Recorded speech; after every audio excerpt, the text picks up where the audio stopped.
जी अस्सलाम वालेकुम। अच्छा, ये आपके आने से पहले ही मैंने लिखा हुआ है। तो हमारा जो लॉ है उसमें ना दो चीज़ें हैं। एक है इनकम टैक्स ऑर्डिनेंस 2001। ये इनकम टैक्स ऑर्डिनेंस 2001 में आया था। अभी आपको नोट करने का टाइम दूंगा। और फिर हमारे लॉ में है, अभी तक देखें सिर्फ इनकम टैक्स रूल्स 2002। तो इनकम टैक्स ऑर्डिनेंस जो 2001 में आया था उसमें अगर किसी बंदे को कोई क्लैरिफिकेशन चाहिए, कोई पॉइंट्स समझ नहीं आ रहा था, तो उसके लिए हुकूमत ने बनाए थे रूल्स, लेकिन रूल्स एक साल बाद बने थे। Income tax rules 2002। अच्छा, ऑर्डिनेंस में आगे दो चीज़ें हैं, सेक्शंस। जैसे कोई सेक्शन 67 हो मिसाल के तौर पे, या एक सेक्शन हमने पहले दिन पढ़ा था सेक्शन 74 टैक्स ईयर, और बल्कि ये जो अभी चैप्टर चल रहा है इसका सेक्शन नंबर शायद आपको याद हो, सेक्शन 15 है इनकम प्रॉपर्टी में, फिर 16 पढ़ा था नॉन एडजस्टेबल वाला। तो ये कौन से नंबर्स हैं? Section numbers. फिर इसी तरह इनकम टैक्स ऑर्डिनेंस में क्या है?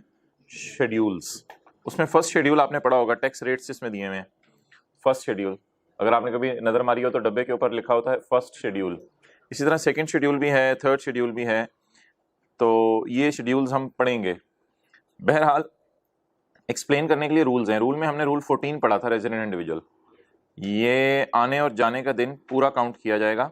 ये बात हमने पढ़ी थी रेजिडेंट इंडिविजुअल की डेफिनेशन में, और ये पेज नंबर 2 पे ही हमने पढ़ लिया था चैप्टर 4 में, इनकम टैक्स रूल्स 2002 और आगे रूल 14।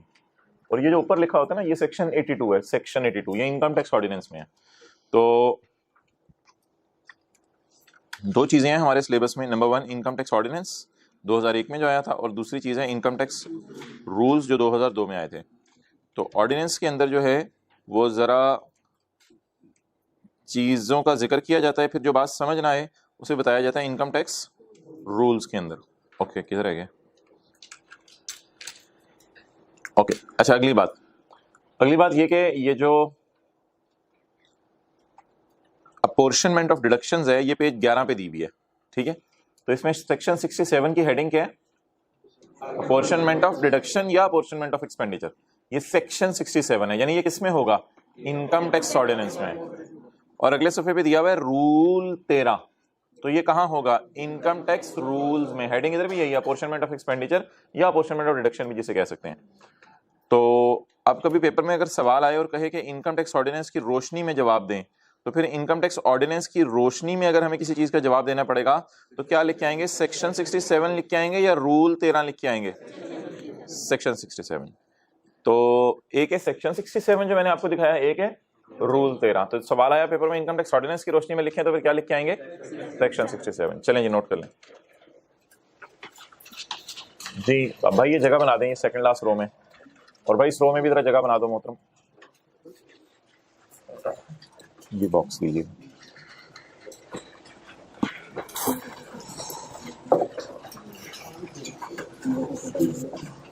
आगे आ जाओ भाई, ये जगह बन गई है।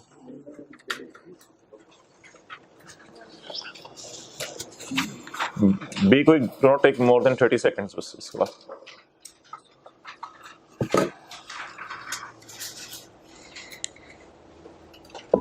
भाई आओ, शर्माओ मत, आओ।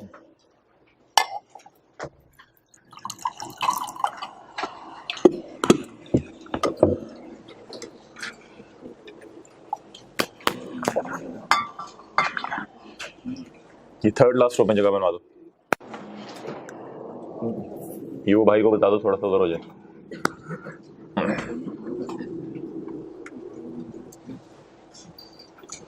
Okay, it's over.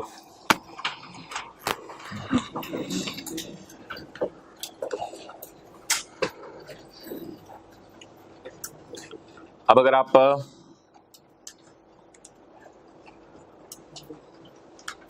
ये सवाल देखें,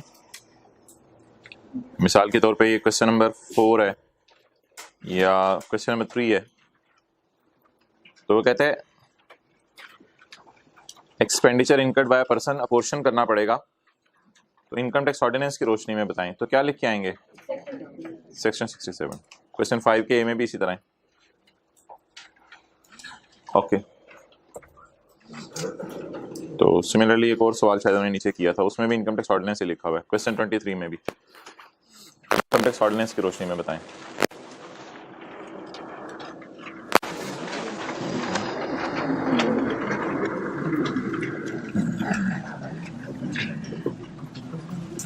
ओके, इनकम प्रॉपर्टी के चैप्टर में आ जाए। क्वेश्चन नंबर 6 पास पेपर का।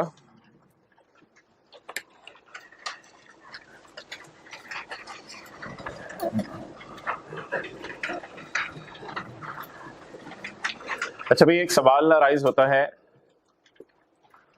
कि क्या कभी कोई घर का खर्चा किराएदार भी पे कर सकता है? घर का खर्चा, हालांकि होता तो ऐसा है कि अगर इंजमामुल हक अपना घर किराए में, आपको देखिए जा रहा हूँ फिर बोल रहे हैं, इंजमामुल हक अपना घर किराए पे चढ़ा दे सर आसिफ को, तो इंजमामुल हक की रिपेयर का खर्चा करेगा, इंजमामुल हक की इंश्योरेंस पे करेगा, इंजमामुल हक की लीगल चार्जेस पे करेगा जो घर का मालिक है, इंजमामुल हक की घर के बाकी खर्चे पे करेगा, इंजमामुल हक की कोई और जितने खर्चे हमारे आ रहे थे, कोई लोकल टैक्स है, रेट है, कोई इंटरेस्ट ऑन लोन है, उस सारे के सारे खर्चे इंजमामुल हक ही पे करेगा क्योंकि उसने घर किराए पे चढ़ाया हुआ है। तो घर के खर्चे किसकी जेब से जाते हैं? आउटफ्लोस किसकी जेब से जाते हैं? ओनर की जेब से। लेकिन अगर कभी ओनर की बजाय किराएदार घर का खर्चा बर्दाश्त कर ले, इट इज पॉसिबल, ओनर की बजाय किराएदार घर का खर्चा बर्दाश्त कर ले, तो ये भी ओनर को एक बेनिफिट है। मिसाल के तौर पे किराएदार ये कह दे यार वो इंश्योरेंस तूने करानी थी ना, चल मैं करा लेता हूं, तो लॉ मेकर कहता है कि क्या ओनर को इतनी सेविंग हुई? बता दें जल्दी से, आपका खर्चा कोई और कर ले तो आपको पैसे बचे हैं, तो ये भी एक तरह का आपको बेनिफिट ही मिल रहा है और ये भी आपकी इनकम में ऐड होगा। तो अगर कभी आ जाए कि घर का कोई खर्चा पे करना किसकी जिम्मेदारी होती है? वैसे ओनर की, लेकिन पे कौन कर दे? किराएदार पे कर दे। ऐसे अजीब सी मिसाल दे दूं, अब कॉलेज वालों के बारे में हुकूमत की लड़ाई चल रही है कि कॉलेज वालों ने कितने पैसे कमाए। अब एक स्टूडेंट ने एक महीने ऐसे किया था, सिक्योरिटी गार्ड को तनख्वाह अपनी जेब से दे दी थी। अब 20,000 रुपया उसने सब्जेक्ट की फीस भी जमा कराई थी और सिक्योरिटी गार्ड को तनख्वाह भी अपनी जेब से दे दी थी। अब खर्चा किसका है? सिक्योरिटी गार्ड को तनख्वाह देना, कॉलेज का। वो स्टूडेंट ने अपनी जेब से खुशी से दे दी, अब कॉलेज वालों ने उसको तनख्वाह नहीं दी। अब बता दें कॉलेज को बेनिफिट मिला कि नहीं मिला? कॉलेज को उतने पैसे सेव हो गए। तो कोई बंदा किसी का खर्चा कर ले तो इसका मतलब है कि जो ओनर है उसको इसके बदले क्या हो गया? फायदा हो गया। अच्छा जी, पढ़ें question 6। ABC Associates owns a building which is on rent। भाई फर्स्ट और सेकंड रो में कुछ जंप करके आना चाहते आ सकते हैं। ABC Associates owns a building which is on rent। ABC Associate एक बिल्डिंग ओन कर रही है जो रेंट के ऊपर है। The following information is available। किराएदारों से कितना किराया आया है? 23 लाख। अच्छा, इसमें एक मसला है, किराए में 6 लाख शामिल है। किराए में भाई नहीं है इधर, अच्छा किराए में 6 लाख शामिल है फॉर 3 years।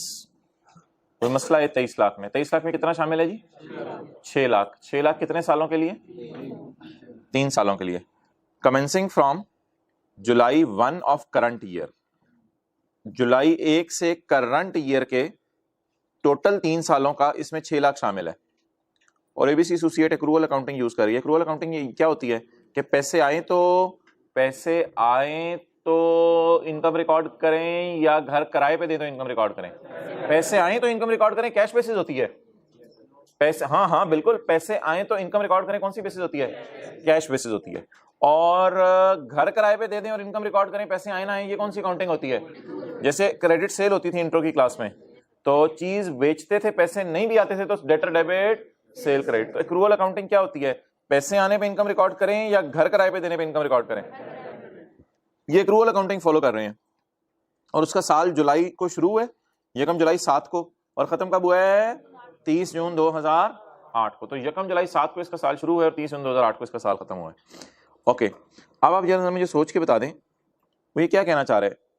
किराए में 6 लाख 3 सालों का पड़ा है। टोटल किराया कितना है? 23 लाख में 6 लाख 3 सालों का पड़ा है। क्या करें, इसको पड़ा रहने दें या बाहर निकाल दें? ये 23 लाख में से 3 सालों का पूरा बाहर निकाल दें या थोड़ा सा बाहर निकालें? ये किराया ही है, ये किराया ही है। रेंट रिसीव्ड इंक्लूड 6 लाख, आगे नेचर नहीं बताई इसकी, तो ये किराया ही है। रेंट रिसीव्ड इंक्लूड रेंट, इसमें रेंट ही पड़ा हुआ 6 लाख रुपया, तो एडवांस टाइप रेंट है कोई शायद। हाँ, तो बता दें अब इसका क्या करें। ये 6 लाख किराए में पड़ा है, बता दें। नहीं, नॉन एडजस्टेबल तो नहीं है, कहीं लिखा है ये नॉन एडजस्टेबल है? ऐसी तो कोई बात नहीं है, ऐसी तो कोई बात नहीं है। हाँ बिल्कुल, एक्सेलेंट भाई। कह रहे हैं इस 6 लाख में से 1 साल का तो किराया रिकॉर्ड करना बनता है, क्योंकि 6 लाख में 2 लाख हमारे साल का भी पड़ा है और इसमें बाकी 4 लाख अगले सालों का पड़ा है। इस पे कोई एतराज है किसी को बता दे। सवाल तो चीख चीख के पुकार रहा है, हमारे साल के भी इसमें कुछ पैसे पड़े हैं, लेकिन टोटल कितने सालों के पड़े हैं? तो बता दें इसमें फिर हमारे साल का कितना पड़ा होगा? 2 लाख, और अगले 2 सालों के, क्योंकि ये 6 लाख कितने सालों का किराया है, उसमें हमारे साल का कितना पड़ा है? तो बाकी अब मैं अगर 23 लाख को सेट करना चाहूं तो आपको जैसे पसंद आए वैसे आप पेपर में कर लीजिएगा, इसमें कोई हरज नहीं है। 23 लाख में 3 सालों का 6 लाख निकाल दो। ओए होए नहीं नहीं नहीं, हमारे साल का 2 लाख तो डाल दो, हमारे साल का 2 लाख डाल दो। एक ये भी तरीका है कि 23 लाख में जो पड़ा है उससे निकालो, बाद में सोचो जो आपने निकाला है क्या वो निकालना बनता था? नहीं, उसमें 2 लाख तो हमारे साल का ही था। या फिर अगर ये पसंद नहीं आ रहा तो फिर आप 23 लाख में सोचें 6 लाख पड़ा है, उसमें 2 तो हमारे का ही है, तो निकाल कितना दो? 4 लाख रुपए निकाल दो। जाहिर बात है जितना सा घर किराए पर है उसी इनकम पे हम टैक्स देंगे, ना कि अगले सालों का जो 6 लाख का कुछ पोर्शन आया हुआ है। अगले सालों का 6 लाख का कितना आया हुआ है? 4 लाख। अब देखिए इंग्लिश पढ़ी कितनी आसान थी। रेंट में पड़ा है 6 लाख, कितने सालों का?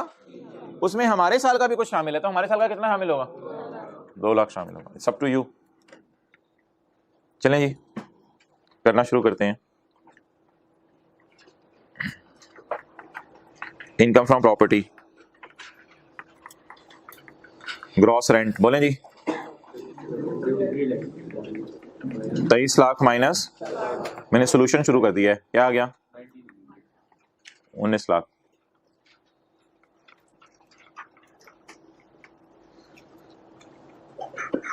यार पहला खर्चा आ रहा है depreciation on building. Building depreciate हो रही है under the 3rd schedule of law. हमारे लॉ का कोई शेड्यूल है उसके मुताबिक हमने डेप्रिसिएशन निकाली है। तो मोहतरम सेक्शन 15A जो था ना, एक बार याद रखिएगा, घर किराए पे देते हैं तो बिल्डिंग तो डेप्रिशिएट होती है, जारी बात है, बिल्डिंग अपनी वैल्यू लूज करती है। लेकिन एक बार याद रखिएगा जो सेक्शन 15A था ना, उसमें इंश्योरेंस भी था, रिपेयर भी था, उसमें ग्राउंड रेंट भी था, और ये सारी चीजें थी, लेकिन उसमें डेप्रिसिएशन कहीं नहीं थी। तो वही खर्चे बस अलाउड हैं, तो डेप्रिसिएशन माइनस करने की इजाजत। और लोगों का ये कहना है ये जो रिपेयर अलाउंस है ना 1/5, ये असल में वो डेप्रिसिएशन की जगह ही लॉ मेकर ने माइनस करने दिया है, क्योंकि इतनी ज्यादा रिपेयर नहीं होती कि 10 लाख रुपया किराया आ रहा हो तो 2 लाख रिपेयर ही हो जाए, 1/5 हम लेते हैं। तो एक्चुअली शायद ये डेप्रिसिएशन की जगह उसने रिपेयर अलाउंस माइनस करने दिया है। लेकिन ये तो लोगों की लॉजिक है, लॉजिक को साइड पे छोड़ें। आप सिर्फ बता दें सेक्शन 15A में कहीं हमने पढ़ा था डेप्रिसिएशन माइनस करो? जहां इंश्योरेंस पढ़े थे, रेंट कलेक्शन चार्जेस पढ़े थे, वहां पढ़ा था डेप्रिसिएशन माइनस करो? इसको काटें, डेप्रिसिएशन नहीं माइनस करने की इजाजत। अगला पॉइंट जी, प्रॉपर्टी टैक्स, हाँ ये माइनस करेंगे, ये माइनस करेंगे। म्यूनिसिपल टैक्सेस, भाई ये म्यूनिसिपल लोकल गवर्नमेंट होती है, हाँ हाँ लोकल गवर्नमेंट को टैक्स आपने पे किया है, तो 2 टैक्स आज आ गए, और दोनों ये देखें टैक्स के लिए पॉइंट एक ही है।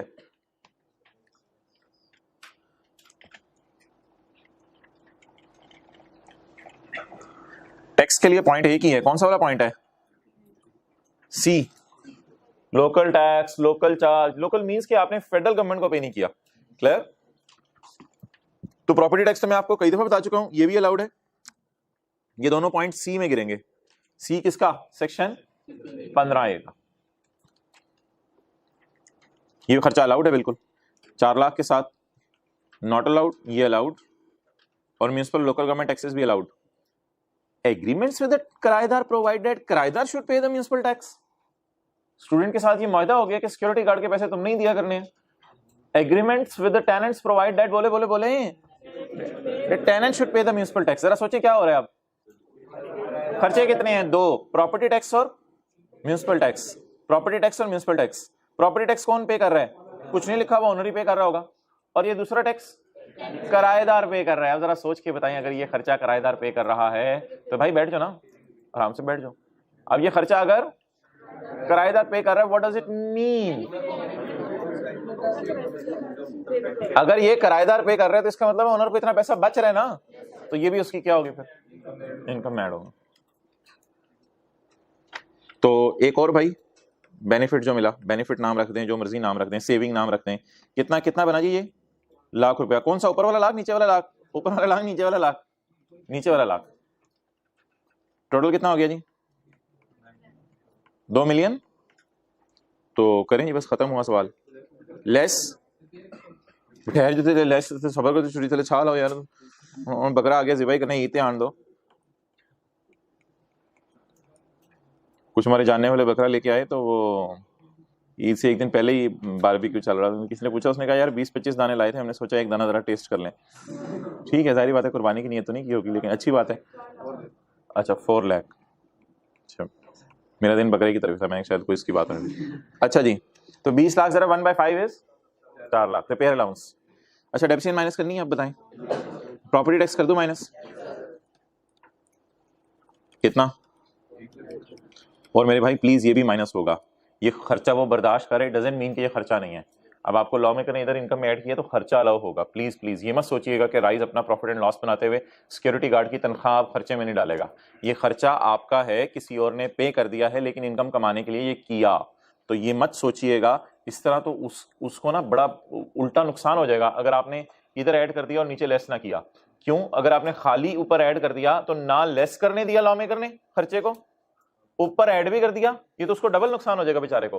बहरहाल लॉजिक वगैरह नहीं सोचते, बस सादा सी बात पेपर पॉइंट ऑफ व्यू से याद रखें, बाकी बातें छोड़ें। क्या ये खर्चा है? हाँ, कोई और पे कर दे, अच्छी बात है, हमने ऐड कर दिया, खर्चा है तो मुझे माइनस करने दें।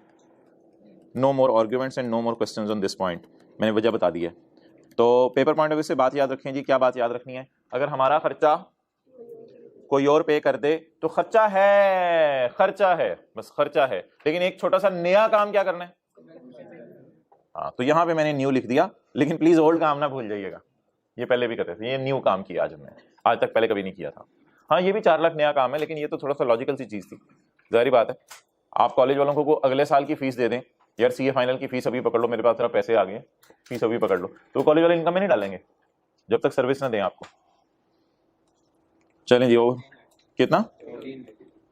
14 लाख।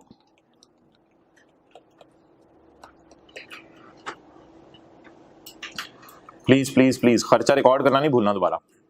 खर्चा है, लेकिन किसी और ने बर्दाश्त कर लिया, इसलिए क्या कर दें, इनकम में ऐड कर दें।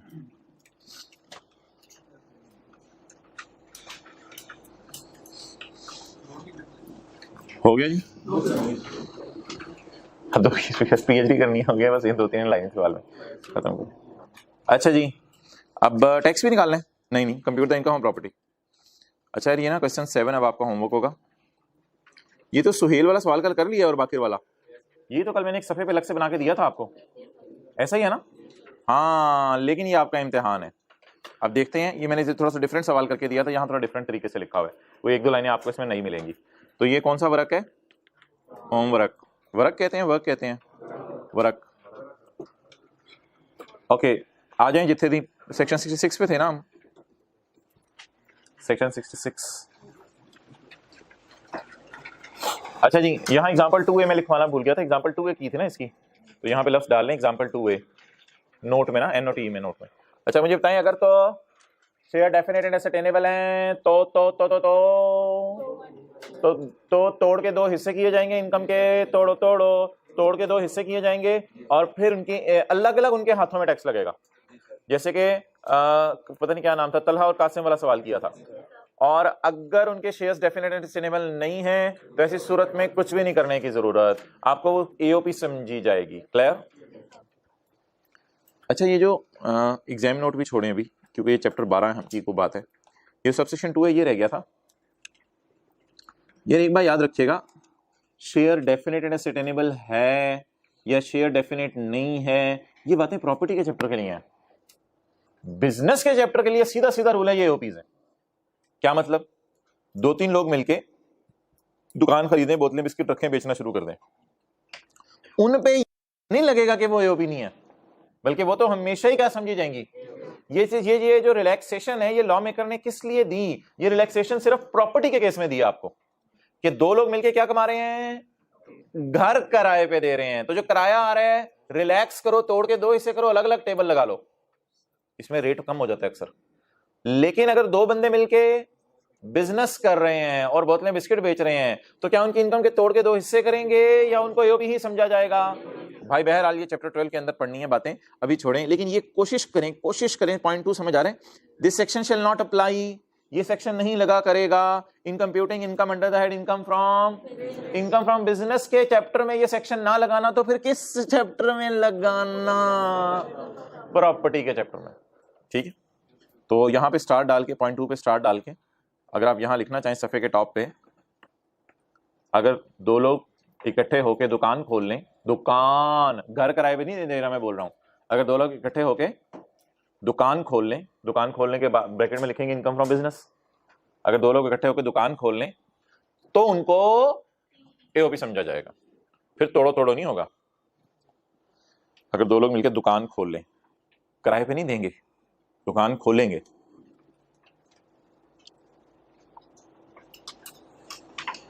तो उनको एओपी समझा जाएगा।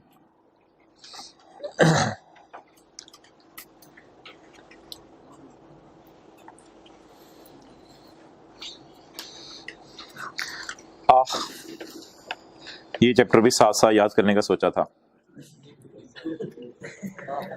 कितने लोगों को नदामत के आंसू आ रहे हैं? अगला चैप्टर शुरू हो रहे हैं, नहीं आ रहे हैं नदामत के आंसू? आप खड़े हो जाए, ब्लू कैप में भाई खड़े हैं जी। सेक्शन 15A के इंटरेस्ट ऑन लोन वाले 3 पॉइंट सुनाए, जल्दी खड़े हो। सेक्शन 15A के इंटरेस्ट ऑन लोन वाले 3 पॉइंट।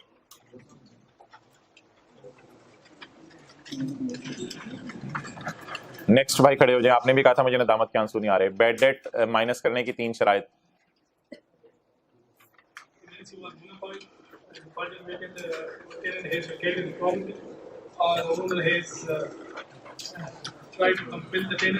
माशाल्लाह,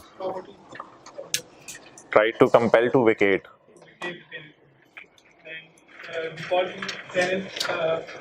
and defaulting tenant not an occupation of well done, other property of the owner. ऐसे बच्चे चाहिए। आगे चलो आगे चलो। दूसरा, Or the owner has initiated, proceedings against the tenant, हाँ लीगल प्रोसीडिंग अगेंस्ट टेनेंट, और ही कंसिडर्स, निकालने का कोई फायदा नहीं। हाँ एक्सेलेंट। आगे पढ़ने वाले बच्चे हो आप, बैठ जाओ, अभी बैठ जाओ। ओके जी, जरा साथ वाले को चेक करें, हिला लू के, ये भी पढ़ता है, हिलाएं जरा, क्या निकला है?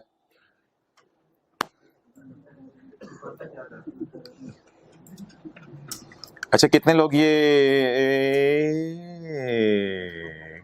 वाला चैप्टर साथ साथ करेंगे? वो जज्बे पहले दिन वाले वापस ले आए, समझ लिया। 6 अक्टूबर है, ये तो चैप्टर साथ साथ। पॉज करना जी भाई। इनकम फ्रॉम प्रॉपर्टी में पास पेपर देखें, थ्योरी का कोई सवाल आया? थ्योरी का 1-2 सवाल है।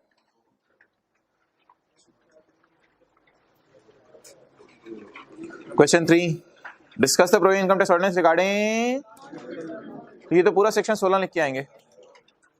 नॉन एडजस्टेबल एडवांस की प्रोविजंस बतानी है, सारी प्रोविजंस 10 साल में बांटे मुंटेंगे वो सारी, और आगे वाली बातें भी सारी। अच्छा, ये मोहतरम कुछ बच्चे ये लिख के आते हैं कि the non adjustable advance will be taxed in 10 years, will be taxed in 10 years। अब जब ये लिख के आते हैं तो लॉ मेकर कहते हैं इसमें 3-4 मसले हैं। एक मसला इसमें यह है कि non adjustable advance will be taxed in 10 years वालों ने पहली गलती ये की है, इन्होंने ये नहीं बताया कि किस साल से ऐड करना शुरू करें, तो इसलिए उनको बताना चाहिए था 10 years की बजाय इन खामोश एक मिनट थोड़ा सा, इन the year in which it was received and the following 9 years। उनको ये बताना चाहिए था किस साल से इनकम में डालना शुरू करें। भाई अगर आप ये लिख के आ जाएंगे it is taxed in 10 years, तो ये नहीं पता चलेगा कब से डालना शुरू करें। और जो लोग पेपर में ये लिख के आ जाएंगे it will be taxed in 10 years, उन्होंने दूसरी गलती ये की कि बराबर नहीं बताया हर साल में डालना है। तो आप कहेंगे ये तो ऑब्वियस सी बात है, तो पूरा पेपर ही ऑब्वियस है, छोड़ दें फिर। तो वो इन इक्वल प्रोपोर्शन का लफ्ज भी आपने लिख के आना है। और जो लोग ये लिख के आते हैं कि the non adjustable advance will be taxed in 10 years, इस पे एग्जामिनर इसलिए भी नंबर काट लेता है कि वो कहते हैं under the head income from property, इसने नहीं बताया। सर इतना तो उसको पता ही होगा, उसको तो सारा ही पता होता है। तो under the head income from property, तो आप देख लें, सादा सी बात है, पेपर दे के बाहर निकला बंदा यार लुट मच गई, मैं लिख आया हूँ 10 सालों में टैक्स लगेगा। मैं लिख तो आया हूँ 10 सालों में टैक्स लगेगा, लेकिन 6 महीने है पीछे। अच्छा, तो इसलिए मोहतरम आपने ये भी बताने कब से लगना शुरू करेगा, ये भी बताना इक्वल प्रोपोर्शन में लगेगा, ये भी बताना है under the head income from property. अब इस तरह कितने लोग ये वाला चैप्टर याद करेंगे, अगला जो शुरू होने लगा है, साथ साथ याद करेंगे। Okay, define the term rent. Rent में वो 2 चीजें थी, फोरफिटेड डिपॉजिट था और वो इनकम फ्रॉम कैपिटल गेन।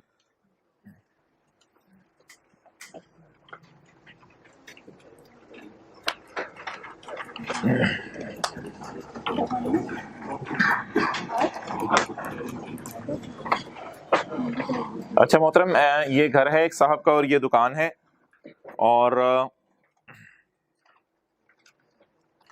अब कैपिटल गेन के चैप्टर में सबसे पहला सवाल ये आएगा कि कौन सी चीजें कैपिटल एसेट हैं और कौन सी चीजें कैपिटल एसेट नहीं हैं। तो सबसे पहला सवाल जो है वो ये आएगा, कौन सी चीजें कैपिटल एसेट हैं और कौन सी चीजें कैपिटल एसेट नहीं हैं।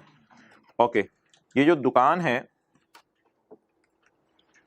घर है, दुकान है, और ये ओनर है कासिम, और दुकान और घर एकदम करीब आते जा रहे हैं। अच्छा, तो दुकान के ऊपर बिस्किट पड़े हुए हैं, दुकान के ऊपर बिस्किट पड़े हुए हैं, किराना स्टोर जिसे आप कहते हैं, और दुकान की छत पे पंखा लगा हुआ है। अब मोहतरम मुझे ये बताएं, जो दुकान के ऊपर बिस्किट पड़े हुए हैं ये क्या है? स्टॉक या इन्वेंट्री। इसे बेचते हैं, इसे बेचते हैं। लेकिन अगर कोई ग्राहक दुकान पे आए और आके कहे यार बिस्किट तो बड़े मजे के तूने रखे हुए हैं, ये पंखा भी मुझे दे दे, तो ये पंखा बेचने के लिए है, ये इलेक्ट्रॉनिक्स की दुकान है या जनरल स्टोर है? तो इसलिए ये आपके जो एसेट्स हैं इनको कहा जाता है आमतौर पे फिक्स्ड एसेट। और जिन हजरात ने इंट्रो नहीं पढ़ी हुई उनके लिए बात करने लगा हूं, ये फिर अगर पंखा 10 साल के लिए खरीदे ना तो हर साल वैल्यू लूज करता है, तो इनको किया जाता है डेप्रीशिएट। इनको बेचा नहीं जाता बल्कि थोड़ा थोड़ा इस्तेमाल करके इनको किया जाता है डेप्रीशिएट। तो दुकान के ऊपर दो किस्म की चीजें पड़ी होती हैं, एक दुकान पे वो चीजें पड़ी होती हैं जो बेचने के लिए हैं, एक दुकान पे वो चीजें पड़ी होती हैं जो दुकानदार इस्तेमाल कर रहा होता है। जैसे आप मिसाल के तौर पे कपड़ों की दुकान पे जाएं तो वहां कपड़े क्या होंगे? स्टॉक। लेकिन अगर आप कपड़ों की दुकान पे जाके कहें मुझे एसी भी दे दो, बड़ी मजे की हवा आ रही है, चिल माहौल चल रहा है, तो कहेगा एसी बेचने के लिए नहीं है, एसी तो मैंने 5 साल के लिए खरीदा है, हर साल मैं इसे थोड़ा थोड़ा डेप्रीशिएट कर रहा हूँ, और ये एसी में मुझे जो है वो बेचारे की कीमत कम होती जा रही है इस्तेमाल होने की वजह से। लेकिन वो एसी यूज के लिए दुकान पे पड़ा हुआ है या बेचने के लिए? लेकिन कपड़े बेचने के लिए पड़े होते हैं। वैसे तो लोग कहते हैं घर तक नहीं आना चाहिए, लेकिन हम घर तक चले जाते हैं। और अब इसके घर के बारे में जो है वो कुछ बातें करते हैं। अब जो इसका घर है, उस घर के अंदर जो भी मूवेबल चीजें पड़ी हुई हैं, जो भी क्या पड़ी हुई हैं? मूवेबल चीजें। कुर्सी मूवेबल, आप उठ के हिलाए ना, जरा उठ के कुर्सी से हिला, आप बैठ जाए तो फिर कहाँ हिलनी है कुर्सी, फिर तो कुर्सी बेचारी कहती है चल उठ। तो कुर्सी जरा आप उठें और हिलाएं तो कुर्सी मूवेबल। बर्तन मूवेबल चीजें हैं। तो घर के अंदर जो मूवेबल, एसी भी मूवेबल है, एसी भी फिक्स नहीं होता। घर के अंदर, घर तक पहुंच गया हूं मैं, प्लीज मेरी याद रखिएगा, मैं घर तक पहुंच गया हूं, ठीक है, बुरा बना रहा है ये। तो एसी और चीजें घर में मूवेबल। घर में कौन सी पड़ी हुई चीजें? तो ये जो मैंने आपको 3 चीजें बताई है ना, दुकान पे पड़ी हुई वो चीजें जो डेप्रीशिएट होनी है। दुकान पे कौन कौन सी चीजें पड़ी हुई डेप्रीशिएट होती हैं?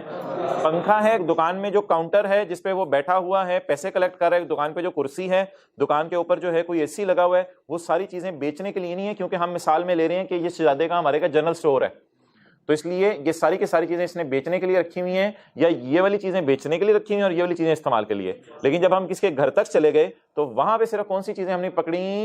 मूवेबल। तो ये जो 3 चीजें मैंने आपको बता दी, 1 2 3, ये 3 चीजें लॉ मेकर कहता है कैपिटल एसेट नहीं है, कैपिटल एसेट की डेफिनेशन में नहीं गिर रही। हमने कहा क्यों? कहता है इस बात को छोड़ो, ये चीजें तो बिजनेस के चैप्टर में डिस्कस करेंगे, इसलिए इसको कैपिटल गेन के चैप्टर से बाहर निकाल रहे हैं। तो कैपिटल एसेट की डेफिनेशन आप पढ़ने आए थे इस नियत से कि मुझे पता चलेंगे कैपिटल एसेट्स कौन से हैं कैपिटल गेन के चैप्टर में। जैसे रेंट की डेफिनेशन पढ़ने आए थे तो समझे थे सारी चीजों का किराया ही रेंट होगा, लेकिन उसने कहा नहीं नहीं नहीं नहीं, सिर्फ लैंड और बिल्डिंग का किराया रेंट होगा। इसी तरह प्रॉपर्टी के चैप्टर में आए तो, ये कैपिटल गेन के चैप्टर में आए तो आप ये समझ के आए कि कैपिटल एसेट्स की लिस्ट पढ़ेंगे। वो कहते हैं नहीं, मैं कैपिटल एसेट्स की लिस्ट नहीं बता रहा, उल्टी डेफिनेशन दे रहा हूं। मैं आपको बताता हूं कौन से कैपिटल एसेट नहीं है। तो पहले जी देख लेते हैं कौन कौन सी चीजें कैपिटल एसेट नहीं है, और आ जाके ना फिर घर में जो पड़े हुए शेयर्स है ना आपके, वो कैपिटल एसेट होंगे, वो कैपिटल एसेट होंगे। अब ये ना कि शेयर्स भी मूवेबल होते हैं, नहीं, वो इस चीज का एविडेंस है कि मैंने कंपनी में इन्वेस्टमेंट की हुई है। तो आ जाके शेयर्स जो होंगे ना वो इस चैप्टर में कॉल करेंगे। Capital asset means property of any kind held by a person. किसी भी किस्म की प्रॉपर्टी जो बंदे ने होल्ड की हुई है, चाहे वो उसके बिजनेस की है या नहीं, इससे कोई फर्क नहीं पड़ता, बट डज नॉट इंक्लूड। लेकिन ये 3 चीजें कैपिटल एसेट हैं या नहीं हैं? अब हम कैपिटल एसेट्स की एग्जांपल्स पढ़ने लगे हैं या कैपिटल एसेट्स की एक्सेप्शंस पढ़ने लगे हैं? तो असल ये बात शुरू होने लगी है। पहली वाली लाइन इतनी कोई खास नहीं, असल ये लाइन अब शुरू होने लगी है। स्टॉक, वो जो दुकान पे पड़े हुए बिस्किट थे, ये कैपिटल एसेट नहीं है। कंज्यूमेबल स्टोर्स होते हैं, दुकान पे पड़ी हुई कोई रुई है, कोई कपड़ा वगैरह है, कोई चीजें साफ करने के लिए, या कोई कॉटन है, जैसे अक्सर उसकी क्लिनिक के ऊपर, डॉक्टर की क्लिनिक पे कॉटन पड़ी होती है। अब वो कॉटन उसने बेचने के लिए नहीं रखी होती है, वो मरीजों के कान में डालने के लिए रखी होती है, वो कंज्यूम हो जाती है, इस्तेमाल हो जाती है। ऑपरेशन के दौरान कोई चीज़ करनी हो, कुछ करना हो, वो इस्तेमाल हो जाती है, ज़ाया हो जाती है। या किसी दुकान के ऊपर चले जाएं, कोई दरवाज़ों के लिए उन्होंने ऑयल रखा हुआ है, ऐसी दरवाज़ों से आवाज़ आती है ची चाँ, तो ऑयल डाल देते हैं, तो ये ऑयल अब कंज्यूम हो जाता है, बिकता भी नहीं है और इस्तेमाल भी हो जाता है। तो कंज्यूमेबल इस तरह की चीज़ें होती हैं, कॉटन ऑयल वगैरह जो घरों के अंदर भी पड़ी होती हैं चीज़ें, इस्तेमाल हो जाती हैं, बिकती नहीं है, कंज्यूमेबल चीज़ें। और रॉ मटेरियल तो फिर फैक्ट्रीज में होगा ना। तो अगर किसी कोई बंदा है, होंडा कार्स वाले गाड़ियां बना रहे हैं, तो गाड़ियां जब बना रहे हैं तो गाड़ियों के अंदर जो रॉ मटेरियल है, टायर वगैरह, तो वो रॉ मटेरियल जितना है, देखें दुकानदार के पास जो है ना तैयार माल पड़ा होता है, बिस्किट तैयार होते हैं, बस बेचने होते हैं। लेकिन होंडा कार्स के पास तैयार गाड़ियां नहीं होती, वो जो है वो मटेरियल इकट्ठा करते हैं और खुद गाड़ी बनाते हैं। तो जो दुकान जो ऐसे बिजनेसमैन है बड़े बड़े, जिनके पास रॉ मटेरियल पड़ा हुआ है, तो वो भी उनके लिए बिजनेस का एसेट है, ना कि कैपिटल एसेट। तो बिजनेस में पड़ा हुआ रॉ मटेरियल, बिजनेस के लिए पड़ी हुई कॉटन या ऑयल, और बिजनेस के लिए बेचने वाला पड़ा हुआ स्टॉक। तो स्टॉक इन ट्रेड को अंडरलाइन करके bottles biscuits in general store, stock in trade को अंडरलाइन करके bottles biscuits in general store, general store के अंदर देख लिया मोबाइल, जबरदस्त, bottles biscuits in general store. ये क्या है जी? कैपिटल एसेट नहीं है। रॉ मटेरियल को अंडरलाइन करके tyres for Honda cars, Honda car के लिए टायर क्या है? रॉ मटेरियल है या फिनिश गुड्स हैं? फिनिश गुड तो गाड़ी है शायद उनकी, फिनिश गुड, टायर तो रॉ मटेरियल है। और कंज्यूमेबल स्टोर्स को अंडरलाइन करके cotton in doctor clinic, doctor की क्लिनिक में जो कॉटन पड़ी हुई है वो कंज्यूम हो जानी है, इस्तेमाल हो जानी है। ये तीनों चीजें किस मकसद के लिए रखी हुई है हमने? For the purpose of business, that's why they are not capital asset. Okay, next, any property for which depreciation is allowed, any property for which, ये पंखा भी प्रॉपर्टी होती है आपकी, आपके कब्जे में होता है। any property for which depreciation allowed, depreciation जिनकी अलाउ की जाती है वो भी कैपिटल एसेट नहीं है। any property for which depreciation is allowed, क्या मतलब? फैन, टेबल, इन फर्नीचर की दुकान नहीं, in general store, general store, हाँ जनरल स्टोर के ऊपर जो चीजें भी ऐसी पड़ी हुई हैं जो इस्तेमाल करने से क्या हो रही हैं? डिप्रिशिएट हो रही हैं। जिस चीजों के बारे में आप दुकान पे जाके ये नहीं कह सकते ये भी पैक करके दे दो, क्योंकि दुकानदार उनको इस्तेमाल कर रहे हैं और वो चीजें डिप्रिशिएट हो रही हैं। Any property for which a depreciation is allowed under the head income from, हाँ बिजनेस के चैप्टर में इनको डेप्रिशिएट करें, आप शौक से करें, लेकिन कम से कम ये चैप्टर इन पे नहीं लगता। क्लियर? और अमोर्टाइज वो सॉफ्टवेयर जो होते हैं, सॉफ्टवेयर इंटेंजिबल जैसे होते हैं, सॉफ्टवेयर अमोर्टाइज होता है, वही general store, software on general store. General store पे सॉफ्टवेयर बिक नहीं रहा होता, जनरल स्टोर पे सॉफ्टवेयर बेचने के लिए नहीं रखा होता। जनरल स्टोर पे जो किराना की दुकान जिसे आप कहते हैं, दालें जहां मिल रही होती हैं, तो वहां सॉफ्टवेयर अगर इन्होंने रखा होगा तो कंप्यूटर के अंदर डाला होगा ताकि कोई रिकॉर्ड वगैरह रख सकें किस किस को आधार पे चीजें बेच रहे हैं। अब तो बल्कि दुकानों पे आपने अक्सर देखा होगा, जब आप जाते हैं खासतौर में मेडिसिन की दुकानों पे, तो वो पहले पर्ची बनाते हैं, कंप्यूटर के ऊपर पर्ची बनाते हैं ताकि उनको पता चले हमारा स्टॉक कितना पड़ा हुआ है और कौन कौन सी दवाइयां रह गई हैं, ताकि उन्होंने नई ऑर्डर करनी हो तो बता सकें। तो वो दुकानों के ऊपर जो कंप्यूटर पड़े हैं उनमें सॉफ्टवेयर ही तो हैं। तो अगर आप मेडिकल स्टोर के ऊपर चले जाएं तो दवाइयाँ वहाँ पे स्टॉक हैं मेडिकल स्टोर पे, और वो जो कंप्यूटर है और उसके अंदर जो सॉफ्टवेयर है वो तो फिक्स्ड एसेट है, और उनको क्या करेंगे बिजनेस के चैप्टर में डेप्रिशिएट या अमोर्टाइज करेंगे, क्योंकि अगर किसी की दवाइयों की दुकान है तो वो क्या कर रहे हैं? इनकम फ्रॉम बिजनेस कर रहे हैं। तो पॉइंट ए और बी में उसने बिजनेस वाली चीजों को बस थ्रो अवे किया।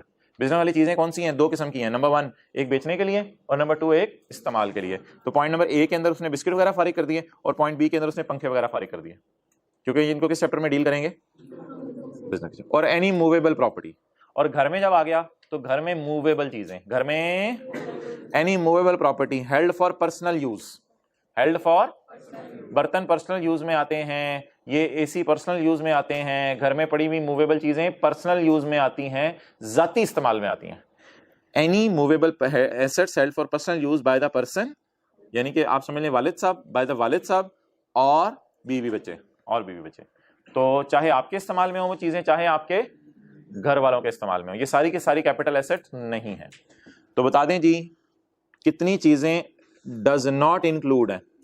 स्टॉक, ऐसी चीजें जो बिजनेस में हैं और डेप्रिशिएट होनी है, और मूवेबल चीजें जो जाती इस्तेमाल के लिए पड़ी हुई हैं। जाती इस्तेमाल वाली मूवेबल चीजें लोगों ने कहां रखी होती हैं?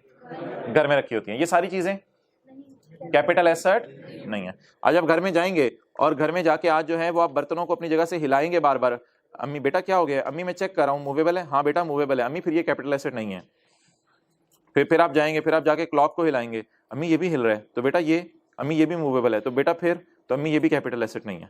तो आपने सारे एसेट्स जो जो मूव कर रहे हो ना उन पे जाके लिख देना है not a capital asset, not a capital asset, घर में not a capital asset. Okay, लेकिन यार घर में पड़ी हुई जो 6-7 चीजें हैं ना ये मूव करती हैं, लेकिन लॉ मेकर इनको जबरदस्ती कैपिटल एसेट कह रहा है। होगी बात? चलो अब इधर देखो, ये जो घर में पड़ी हुई 6-7 चीजें हैं ना ये मूव करती हैं, लेकिन लॉ मेकर इनको जबरदस्ती कैपिटल एसेट कह रहा है। However following assets held for जाती इस्तेमाल बाय द बंदा और हिज बीवी बच्चे shall be जबरदस्ती कंसिडर्ड एज कैपिटल एसेट, क्योंकि ये मूवेबल है फिर भी इनको क्या करार दे रहा है? Capital asset. अब घर में पड़ी हुई कौन कौन सी चीजें कैपिटल एसेट हैं जी? पेंटिंग, मुजस्मा, ड्राइंग और अदर वर्क ऑफ आर्ट। घर में पड़ा हुआ जेवर, चांदी, सोना, सारी चीजें कैपिटल एसेट। गोल्ड हो, सिल्वर हो। रेयर मैन्यूस्क्रिप्ट, बहुत पुरानी तहरीर लिखी हुई है, फोलियो और बुक का भी यही मतलब है, रेयर होनी चाहिए, rare book, rare manuscript, rare folio, folio का मतलब डिक्शनरी में देख लीजिएगा, वैसे कोई देखने की जरूरत नहीं। रेयर मैन्यूस्क्रिप्ट, बहुत पुराना कोई मुसव्विदा, बहुत पुरानी तहरीर किसी के जमाने की, कोई 100 साल पुरानी, तो ये चीजें भी आपकी नजर में, तो आपकी नजर में मूवेबल है किताबें वगैरह, लेकिन ये कैपिटल एसेट हैं। बहुत पुरानी कुछ स्टैम्प्स आपके पास पड़ी हुई हैं, कोई फर्स्ट डे कवर भी स्टैम्प्स का ही नाम होता है, और कॉइन कोई पड़ा हुआ ऐसा जबरदस्त किस्म का, मेडोलियन, मेडल टाइप पड़े हुए हैं, और आपके साथ वाला नहीं सॉरी आर एन एंटीक या कोई एंटीक है, तो ये सारी चीजें।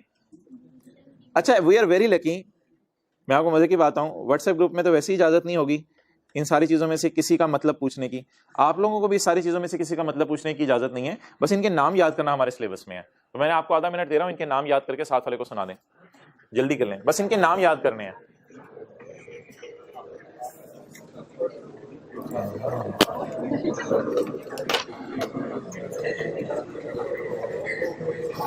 पेंटिंग, स्कल्पचर, ड्राइंग और other work of art, jewellery, rare manuscript, rare folio, rare book, a postage stamp और a first day cover, a coin और अ मेडोलियन और एन एंटीक।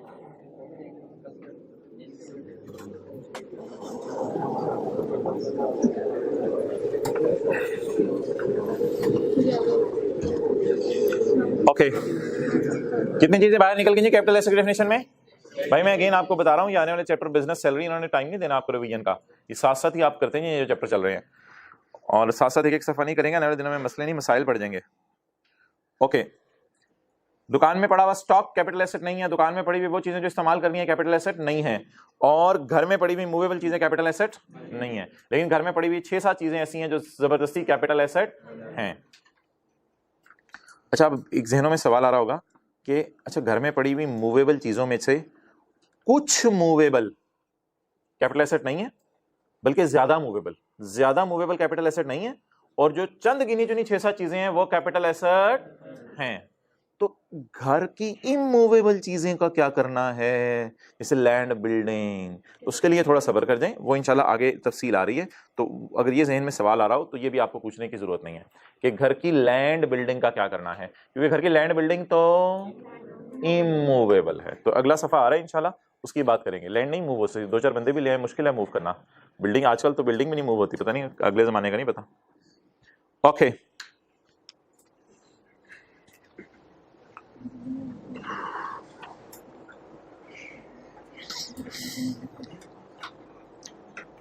अच्छा अब हम ना कैपिटल एसेट्स की एग्जांपल्स पढ़ने लगे हैं, लेकिन ये डब्बे में है। डब्बे में मतलब है कि लॉ ने कैपिटल एसेट की एग्जांपल्स नहीं दी, उसने क्या दी है जो चीजें कैपिटल एसेट, लेकिन अब हमें पेपर पॉइंट ऑफ व्यू से न्यूमेरिकल्स के लिए तो पता होना चाहिए क्या कैपिटल एसेट है।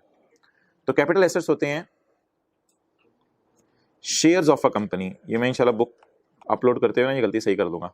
शेयर्स ऑफ अ कंपनी, बोलें shares of a company, company नहीं shares, shares of a company, किस कंपनी के shares, that does not fall under, वो फिर देख लेंगे यार हम पब्लिक कंपनी कौन सी होती है, प्राइवेट कंपनी कौन सी होती है, इन बातों को भी छोड़ने जरा थोड़ी देर के लिए कि पब्लिक कंपनी कौन सी है, प्राइवेट कंपनी कौन सी है, उसकी डेफिनेशन शायद हम एक दिन बाद पढ़ेंगे।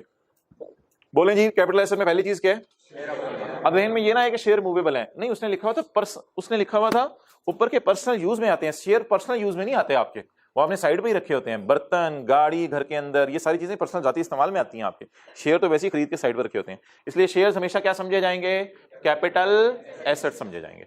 तो बताएं सबसे पहली मिसाल, शेयर्स ऑफ अ कंपनी। आगे बेशक फिलहाल ब्रैकेट में कौन सी कंपनी, जो पब्लिक कंपनी नहीं है। तो पब्लिक कंपनी के जो शेयर्स होंगे उनका क्या करना है, वो भी इंशाल्लाह 2 दिनों बाद देखेंगे। फिलहाल ऐसी कंपनी के शेयर यहां गिर रहे होंगे जो प्राइवेट कंपनी है, और पब्लिक प्राइवेट की डेफिनेशन भी 1 दिन में पढ़नी है। अच्छा, ये तीसरी बात काट दें, ये स्कोप में नहीं है। दूसरी बात, share of member in partnership firm, ये भी कभी आएगा, आपने पूछा नहीं। दूसरा वाला, share of member in partnership firm, ये क्या होता है? ये मिसाल के तौर पे 2 पार्टनर हैं ए और बी, उनकी लड़ाई होगी। ए ने कहा मैं जा रहा हूं, बी ने कहा जा जा जा। तो ए ने अपना हिस्सा किसी मिस्टर सी को बेच दिया। तो ये इसी तरह है ना जैसे कंपनी में हमने शेयर्स बेच दिए। कंपनी में शेयर्स होते हैं और पार्टनरशिप में पार्टनरशिप एग्रीमेंट होता है। कंपनी में क्या होते हैं, शेयर्स होते हैं। यानी कंपनी के अंदर अगर किसी ने पैसा डाला हो तो क्या खरीदता है, शेयर खरीदता है। और अगर पार्टनरशिप के अंदर किसी ने पैसा डाला हो तो पार्टनरशिप का एग्रीमेंट होता है। तो कंपनी के शेयर बेचना भी कौन सी इनकम है, कैपिटल गेन इनकम। लेकिन अगर पार्टनरशिप में पार्टनर थे ए और बी, और ए ने कहा मैं जा रहा हूं, और जाते जाते अपना हिस्सा बेच के जा रहा हूं, तो ए अपना हिस्सा बेचेगा, हो सकता है गेन आए, हो सकता है लॉस आए। तो वो गेन लॉस के चैप्टर में डील होगा, कैपिटल गेन के चैप्टर में। तो share of a partnership firm, तो आगे उर्दू में लिख लें, किसी पार्टनर ने अपना हिस्सा किसी और बंदे को बेच दिया। पार्टनर ने अपना हिस्सा किसी और बंदे को बेच दिया। अब बताएं, नया पार्टनर आ जाएगा फर्म में या पुराना भी रहेगा? नया पार्टनर आ जाएगा। किसी पार्टनर ने अपना हिस्सा किसी और बंदे को बेच दिया।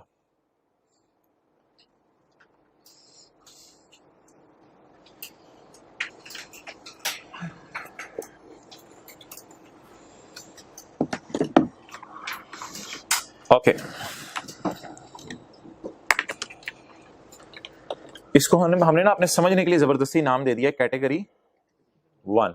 एक कौन सी कैटेगरी है जी, कैटेगरी 2। कैटेगरी 2 में क्या आएगा जी, वही सारी list, painting, held for personal use, वो सारी चीजें वही जो ऊपर पड़ी। These categories are only prepared for, they should not use the word category in paper. ये पेपर में अल्फाज इस्तेमाल नहीं करने। अच्छा, भाई कैटेगरी 1 कौन सी हो गई, प्राइवेट कंपनी के शेयर, बोले, यानी कि जो पब्लिक कंपनी नहीं है वो कौन सी होगी। और कैटेगरी 2 कौन सी हो गई, घर में पड़े भी पेंटिंग वगैरह, ज्वेलरी वगैरह, ये सारे क्या हो गए, कैपिटल है। सिर्फ घर में आपकी वालिदा ज्वेलरी बेचती हैं, टैक्स नहीं देती, तो इसका मतलब ये नहीं कि लॉ गलत बना हुआ है, आपके घर के अंदर गलती हो रही है। ओके, अच्छा जी, इनका ट्रीटमेंट क्या करना है, ट्रीटमेंट क्या करना है। कैटेगरी 1 में कौन सी चीजें थी जी, प्राइवेट कंपनी के शेयर्स। और कैटेगरी 2 में ज्वेलरी वगैरह, पेंटिंग वगैरह जो घर में पड़ी हुई है। क्लियर? अच्छा, मुझे बताएं, ऐसा हो सकता है ₹1,00,000 का जेवर बेच के आप 1,10,000 का बेच दें, ₹1,00,000 का खरीद के, ₹1,10,000 का बेच दें, तो 10,000 का क्या आया, गेन। ऐसे भी हो सकता है कि आप ₹1,00,000 का जेवर खरीद के 95,000 का बेचें, तो इस पे क्या आया, लॉस आया। अच्छा, ये जो गेन है ना, गेन को कहेंगे आप ये मेरी इनकम है, ये मेरी इनकम है। और अगर लॉस आ गया तो आप कहेंगे ये खर्चे की तरह माइनस कर लो, डिडक्शन नाम रख दो, जो मर्जी नाम रख दो, ये खर्चा अलाउड है, यानी खर्चा माइनस करने की इजाजत है। तो प्राइवेट कंपनी के शेयर्स बेचे, प्राइवेट कंपनी ए थी कोई, प्राइवेट कंपनी के शेयर बेचे, ₹10 का शेयर खरीद के 12 का बेचा, कितना गेन आया, 2। और एक और कंपनी थी, उसमें आपने ₹12 के शेयर खरीद के ₹11.5 के बेचे, तो 0.5 का क्या आ गया, तो गेन इनकम हो जाएगा, लॉस डिडक्शन वाला हो जाएगा। अच्छा, आपने ज्वेलरी ₹15 की खरीद के ₹18 की बेच दी, तो क्या आ गया, गेन आ गया। और ज्वेलरी ₹15 की खरीद के ₹14 की बेच दी, तो क्या आ गया, ये लॉस नॉट अलाउड है। यहां पे लॉ में करने कंजूसी की, यहां पे ये ज्वेलरी का बेचना इनकम है, लेकिन ज्वेलरी पे लॉस आना डिडक्शन। शायद इसीलिए हमने कैटेगरी 1 और 2 इसका नाम रखा है, क्योंकि कैटेगरीज बनाने की बिल्कुल जरूरत नहीं थी। जब सारे के सारे कैपिटल एसेट्स हैं, तो क्या क्या कैपिटल एसेट्स हैं, प्राइवेट कंपनी के शेयर्स और ज्वेलरी, पेंटिंग वगैरह, ये सारे क्या हैं, कैपिटल एसेट्स। लेकिन कैपिटल एसेट्स के अंदर हमें 2 कैटेगरीज क्यों बनानी पड़ी, क्योंकि इनके टैक्स ट्रीटमेंट में डिफरेंस है। इनके टैक्स ट्रीटमेंट में डिफरेंस है। क्या डिफरेंस है इनके टैक्स ट्रीटमेंट में? जब भी कभी हमें खुशी आए प्राइवेट कंपनी के शेयर बेचने पे और ज्वेलरी बेचने पे, तो खुशी के अंदर इमरान खान कहते हैं मेरा हिस्सा, और जब कभी प्राइवेट कंपनी शेयर बेचने पे नुकसान आए तो इमरान खान कहते हैं कोई नहीं, मैं इस गम में तेरे साथ हूं, माइनस कर ले। लेकिन अगर ज्वेलरी बेचने के ऊपर लॉस आए तो इमरान खान कहते हैं ये अपना लॉस अपने पास रख, ये माइनस करने की इजाजत। प्रॉपर्टी के चैप्टर में भी हमने पढ़ा था कुछ खर्चे माइनस नहीं करने होते। मिसाल के तौर पे मैंने बिजनेस के चैप्टर में फाइन वगैरह दिखाया था, हुकूमत को पे करें, माइनस नहीं करना होता। तो इसी तरह ये अगर आपको नुकसान आ जाए तो नुकसान माइनस करने की इजाजत नहीं है। क्या मोहतरम? इनकम, ये जो इनकम्स आएंगी, हाँ ये इनकम कैपिटल गेन वाले इनकम के हेड में जाएंगी और बिजनेस वगैरह सारा ऐड करेंगे, टोटल इनकम लेस ज़कात हुई न्यूमेरिकल। ये सारी बातें सिर्फ अभी आपने रिटेन रखनी है, इनको न्यूमेरिकली इंशाल्लाह मंडे की क्लास में करेंगे, जो संडे और ट्यूसडे के दरमियान सैंडविच होनी है मंडे, उस क्लास में इंशाल्लाह न्यूमेरिकल करना है। Tax treatment of above mentioned categories, gain और लॉस, ये न्यूमेरिकल तैयार है इंशाल्लाह मंडे के लिए। ये कितने ये मिस्टर कासिम वाला, ये इंशाल्लाह न्यूमेरिकल होगा, फुल फ्लेज। प्राइवेट कंपनी के शेयर बेच रहा होगा, बेगम की ज्वेलरी बेच देगा उठा के, पेंटिंग बेच देगा, पता नहीं क्या क्या बेच रहा होगा, ये न्यूमेरिकल इंशाल्लाह मंडे को करना है। ओके जी। पेवस्ता है शजर से उम्मीदें बाहर रख, शजर से मुराद कॉलेज और टीचर है यहाँ। अच्छा जी, कैटेगरी वन, कैटेगरी वन क्या थी? प्राइवेट कंपनी के शेयर्स। नहीं यकीन आ रहा तो ये देख लें, ऊपर यहाँ लिखा। कैटेगरी वन पे गेन क्या होगा, और कैटेगरी वन पे लॉस खर्चे के तौर पे माइनस करने की इजाजत है। कैटेगरी टू पे गेन इनकम और लॉस खर्चे के तौर पे माइनस करने की इजाजत नहीं है। तीसरी चीज छोड़ें, ये कौन सा सितारा है? काला सितारा, बोले काला सितारा। काला सितारा क्या कह रहे हैं? काला सितारा कितनी जगह लगा हुआ है? 4 जगह लगा हुआ है, 2 जगह लगा हुआ है, 2 जगह लगा हुआ है। एक छोटी सी रिलैक्सेशन है जो किसके केस में है? सिर्फ गेन के केस में। जो किसके केस में? गेन के केस में। गेन के केस में ये रिलैक्सेशन है कि लॉ मेकर ना चीजों को जल्दी जल्दी बेचना पसंद नहीं करता। एक बंदा चीजें खरीदता रहे, बेचता रहे, खरीदता रहे, बेचता रहे, लाउबाली सा कहता है बंदा पागल ही हो, क्या कोई माइंड को डिसीजन है तेरा, रख चीजों को। तो लॉ मेकर याद रखेगा चीजों को रखना पसंद करता है, जल्दी जल्दी बेचना पसंद नहीं करता कि सुबह खरीद लिया, शाम को बेच दिया, फिर खरीदा, फिर अगले दिन बेच दिया। कोई कुछ कहता है आराम से सेंसिबल होकर चलो, तसल्ली से खेलो, आप क्या इतनी जल्दी मचा रहे हो। तो लॉ मेकर याद रखिएगा कैपिटल एसेट के चैप्टर में हर जगह पसंद करेगा चीजों को ज्यादा अरसा रखना। क्या पसंद करेगा? तहम्मुल पसंद करेगा, बर्दाश्त पसंद करेगा। ये नहीं कि चीज आई है आप नींद नहीं आ रही रात को, सुबह बेचनी है, ये चीजें लॉ मेकर को पसंद नहीं है। कहते हौसला रखो, हिम्मत रखो, चीजें रखा करो, रख के फिर आराम से कभी बेचा करो। तो उसमें लॉ मेकर ने 24 महीने दिए हैं, सॉरी 12 महीने दिए हैं, यानी 1 साल। 12 महीने का क्या मतलब? तो कहते हैं अगर तुम, मिसाल दे रहा हूं, अगर तुम ज्वेलरी 1 लाख रुपए की खरीदो और बेच दो 1,10,000 की, तो गेन कितना आया? 10,000। और ये ज्वेलरी तुमने बेची है 3 साल बाद, खरीदी थी 2015 में लाख रुपए की, कुछ नोट करने की जरूरत नहीं, पूरा न्यूमेरिकल करना है हमने। खरीदी थी 2015 में कितने की, और 2016, 17, 18 में कितने की बेच दी? कितने साल रखी? 3 साल रख के कितना गेन आया? तो कहते हैं 10,000 को इनकम में ऐड ना करो, 10,000 का ना थोड़ा सा हिस्सा इनकम में ऐड कर दो, बस 10,000 पूरा रहने दो। करेंगे 1 ही साल ऐड, वो 10 सालों का कोई चक्कर नहीं। 10,000 को फौरन इनकम में ऐड कर दो, लेकिन 10,000 का 75%। 10,000 का कितने परसेंट? यानी कमाएंगे हम 10,000, सेविंग होगी हमारी 10,000, लेकिन न्यूमेरिकल के फेस पे ऐड कितना होगा? 7,500। तो भाई गेन की सूरत में बेनिफिट बता दें क्या मिलेगा अगर गेन आएगा। तो अगर खरीदने और बेचने के अरसे के दरमियान 1 साल से ज्यादा का अरसा हुआ, तो जब गेन आएगा तो गेन पूरा इनकम में ऐड होगा या गेन थोड़ा सा इनकम में ऐड होगा? थोड़ा सा इनकम में ऐड होगा। ये जरा इंग्लिश पढ़े, समझ आ रही है क्या लिखा हुआ है? जरा, gain will be multiplied by 75%। Lakh की ज्वेलरी खरीद के 1,10,000 की बेची, कितना गेन आया? 10,000 will be multiplied by if holding period. Holding period के मतलब, हाँ अंडरलाइन करके लिखें, डेट ऑफ परचेज और सेल के दरमियान अरसा। डेट ऑफ परचेज और होल्डिंग पीरियड को अंडरलाइन करके, क्या होता है होल्डिंग पीरियड बताएं? डेट ऑफ परचेज और डेट ऑफ सेल के दरमियान का अरसा। छात्र से पूछे मोबाइल होल्ड किए हुए कितना अरसा हो गया? डेट ऑफ परचेज और डेट ऑफ सेल के दरमियान का अरसा।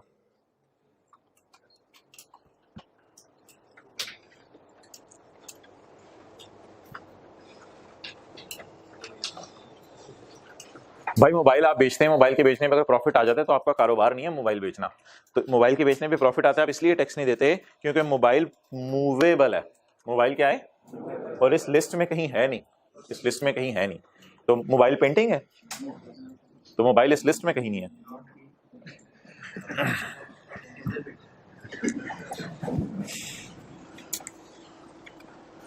वो कहते हैं कुछ लोगों को मरने के बाद पता चलेगा ये सेल फोन नहीं था, ये हेल्थ फोन था।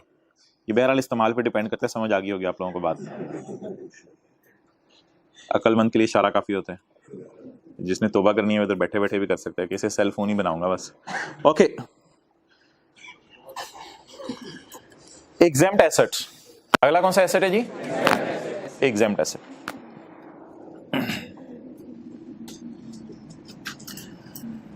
एग्जेम्प्ट एसेट क्या होगा? मिसाल के तौर पे किसी कंपनी के शेयर्स होंगे मिसाल के तौर पे, लेकिन हुकूमत क्या कह देगी, अगर तुमने बेचे इस कंपनी के शेयर्स तो खैर है, और बोलने आगे फूल झड़े, अगर तुमने इस कंपनी के फलां बंदे, अगर तुमने इस कंपनी के शेयर बेचे तो टैक्स ना दो, कोई मसला नहीं, रिलैक्स करो। ये कौन सा एसेट होगा? Exempt asset. अगर आपने बेचा तो गेन आपकी इनकम, जब गेन इनकम नहीं है तो अगर नुकसान आ गया तो नुकसान भी माइनस करने की इजाजत नहीं है। तो ये ना छोटे छोटे अल्फाज हैं, फिलहाल अभी याद करने हैं, न्यूमेरिकल करेंगे तो बड़ा इजीली आपको समझ आ जाएंगे। तो सिर्फ कौन सा वाला लॉस माइनस हो सकता है? कैटेगरी 1 वाला, कैटेगरी 1 वाला।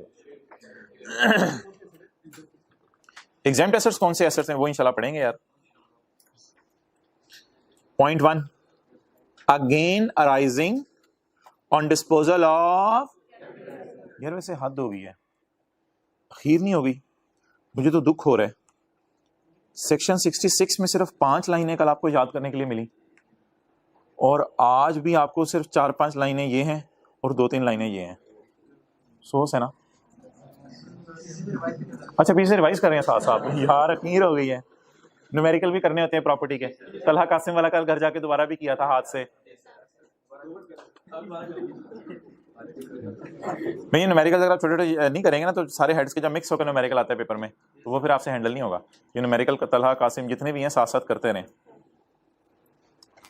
Again rising on the disposal of a capital asset, आपसे बात हो गई थी ना, 3-3 घंटे आपको हर सब्जेक्ट के लिए मिल जाएंगे, घर में होते हैं। कितने लोगों ने बात सुनने के बाद 3 घंटे निकालने शुरू कर दिए हैं? कितने लोग आज सोचेंगे जाके कि मेरे 3 घंटे कहाँ जाते हैं इस सब्जेक्ट के? पूरे दिन के 3 घंटे नहीं, इस सब्जेक्ट के 3 घंटे। Again rising on the disposal of capital asset, सोच के सोचेंगे अच्छा इधर गए कल से इंशाल्लाह ना। Again rising on the disposal of capital asset shall be chargeable under the head capital gain. Capital asset के बेचने पे गेन कैपिटल गेन के चैप्टर में जाएगा। और कैपिटल एसेट कौन से हैं? वो जो ऊपर वाली लिस्ट हमने पढ़ी थी वो तो एक्सक्लूजन की थी। कैपिटल एसेट कौन से हैं? प्राइवेट कंपनी वाले या ज्वेलरी वगैरह। तो इनके बेचने पे जो गेन आएगा किस चैप्टर में जाएगा? आखिरी बात और क्लास खत्म। अराइजिंग लफ्ज लिखा हुआ है, गेन के साथ लास्ट 7 लफ्ज क्या लिखा हुआ है? अराइजिंग। अराइजिंग का क्या मतलब है? सीधी सी बात, आपने 16 में बेचे, पैसे आए 17 में।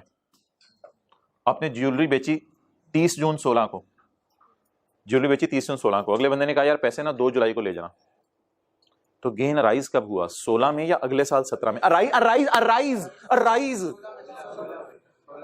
और रिसीव कब हुआ? अगले साल। तो सवाल क्या है, गेन कब टैक्स लगेगा? बेचने पे या पैसे आने पे? बेचने पे, बेचने पे, बेचने पे, पैसे आने पे नहीं, पैसे आने पे नहीं। प्रॉपर्टी के चैप्टर में भी यही मैंने कहा था, घर का किराया आएगा तो इनकम में डालेंगे या किराया कमाएंगे तो इनकम में डालेंगे।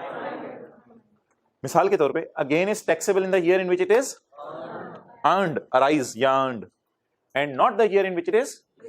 क्या मतलब है? ये बात भूल जानी है, इसलिए आगे पढ़ लें क्या मतलब है। It means if we sell the shares in, बेच 16 में दिए एंड रिसीव कैश इन, बताएं जी किस साल इनकम में जाएंगे? सर ये नजर आ रहा है, किस साल इनकम में जाएंगे? 16 में इनकम में जाएंगे। बेचने वाले साल या जिस साल पैसे आए? बेचने वाले साल। ठीक है जी, सलाम। ये रिवाइज कर लें पिछले चैप्टर को, संडे अगर आ गया बीच में तो।